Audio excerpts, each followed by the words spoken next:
Normally I try to avoid going on about numbers, since I think numbers can be incredibly abstract and hard for us to get our heads around. And honestly, I think there are many better, more personal ways of communicating climate change.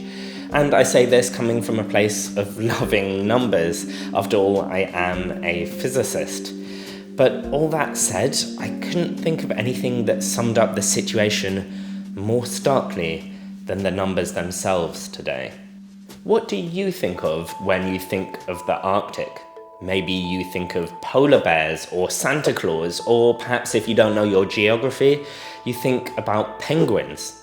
Whatever you're thinking about though, I bet that somewhere in the picture there is ice. What you're probably not thinking about though is wildfires. But the last 2 years have seen exceptional wildfires within the Arctic. In fact, June 2020 and June 2019 have had more substantial wildfires than the last 16 Junes combined. Hang on, so June 2020 and June 2019, more severe wildfires than the last 16 Junes combined. These wildfires are happening against a backdrop of a long period of extreme temperatures in the Arctic and within Siberia. In fact, thermometers have hit 38 degrees within the Arctic Circle. Let's just say that again, 38 degrees within the Arctic Circle. This isn't just shocking, it also has severe consequences. These wildfires have released huge amounts of carbon dioxide, in fact roughly the size of the annual emissions of the country of Belgium.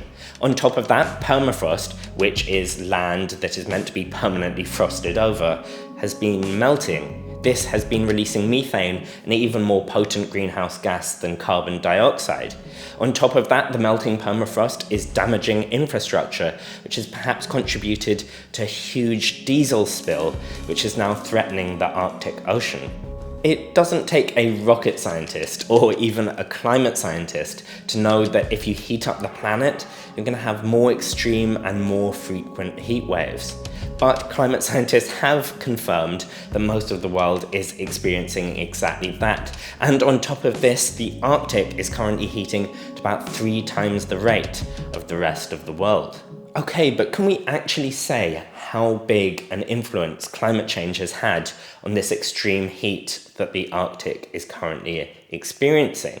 Well, often when we talk about things like this as they're unfolding, we have to say things like, now it's too early to know exactly climate change's effect on this particular storm. But in this case, researchers have quantified how big climate change's influence has been. They did this by comparing the climate we have today with the climate that could have been had we not been emitting a whole bunch of greenhouse gases.